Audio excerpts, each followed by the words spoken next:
Our Across the Aisle segment tonight is with Stephanie Mickle of Caldwell Consulting. Stephanie, thanks for being here.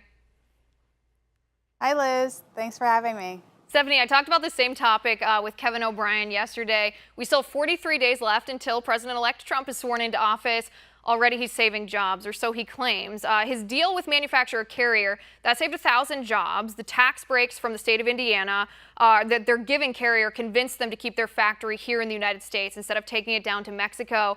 And I want to start the segment by asking you the same question that I asked Kevin O'Brien yesterday. Is this crony capitalism? Well, I can see why one might think that. There are certainly concerns when it appears that there are incentives that are offered in exchange for a non-relocation of certain jobs. I actually don't see it that way because you see similar things happening with mayors where they try to attract sports teams or other teams to their cities through the use of certain incentives.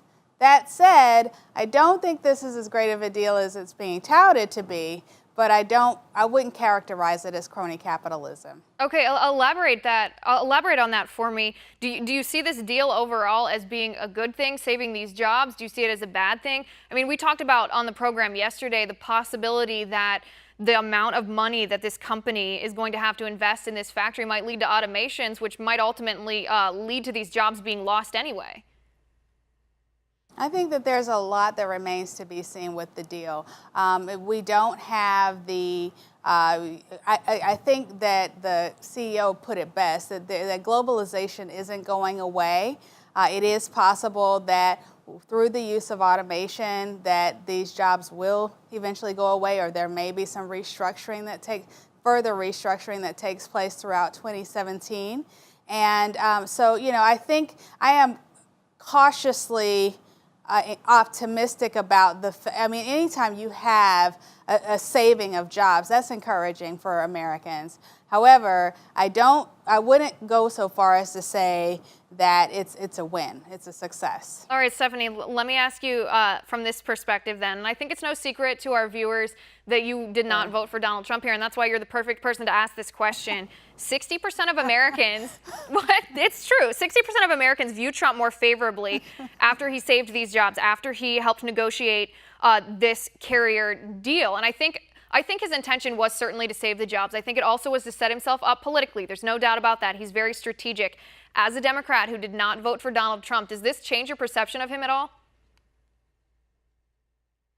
I think it gives a clearer signal of some of the types of things that he may do in the corporate space in terms of looking for ways to show that he supports American jobs as well as continuing to work in the corporate, within corporations.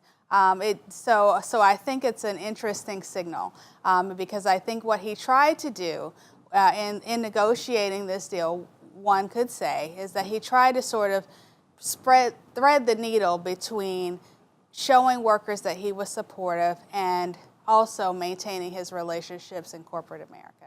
So it would seem then that while maybe cautiously optimistic, you do feel a bit more hope about a Trump presidency after this. Oh, Liz, I wouldn't go that far. That is the $1 million question. I'll let you off on that one. That is a $1 million question. I'll let you off on that one, and we'll go to Twitter. This is very interesting. Trump is still tweeting even after the election. His tweets have really have not changed at all in their tone of voice from before the election, even though his tone of voice in person has changed.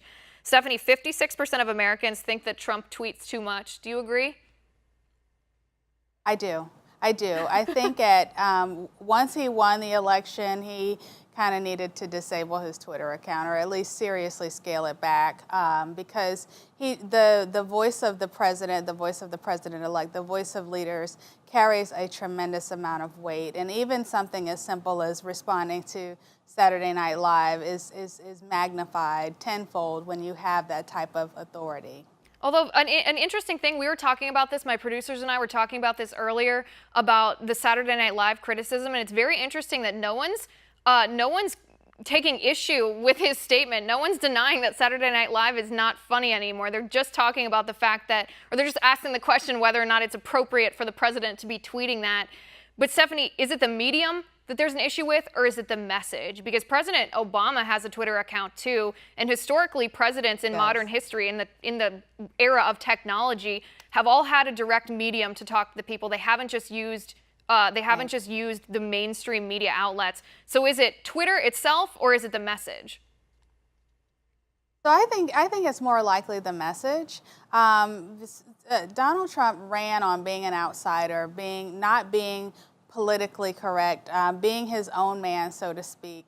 And as you know, that works well in certain spaces. However, again, with things like diplomacy, things like messaging to the American people about all sorts of things, it's more important to be more measured.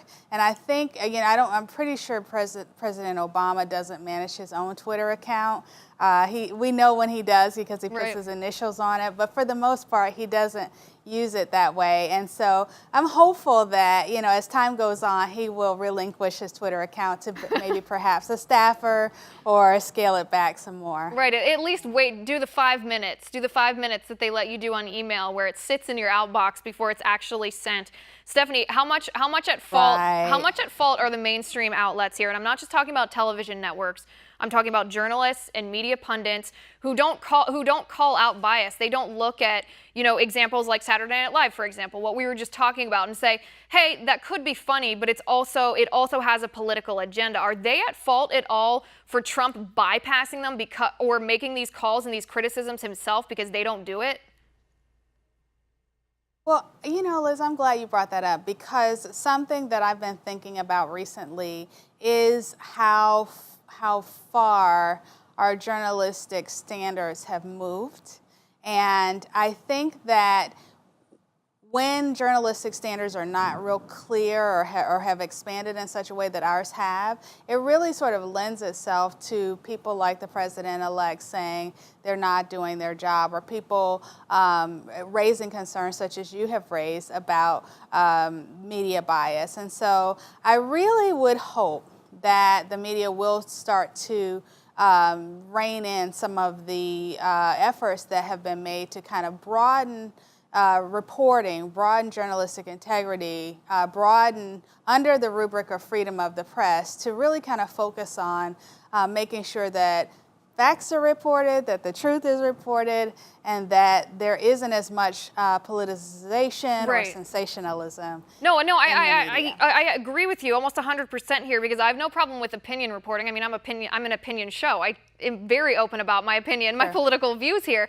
But there's a difference, because when you have political views and that's what you want to talk about, being open about that, saying, this is an opinion show, I'm going to tell you my opinion, versus a journalist who's pretending to be a straight journalist, but then going behind the backs of the people, talking to the political campaigns and saying, hey, if you don't want me to paint your candidate in a bad light, just go ahead and make those edits and send it back. Stephanie, to me, that's where journalism has really taken the hit. And I think you're absolutely correct. We need to be more open about that.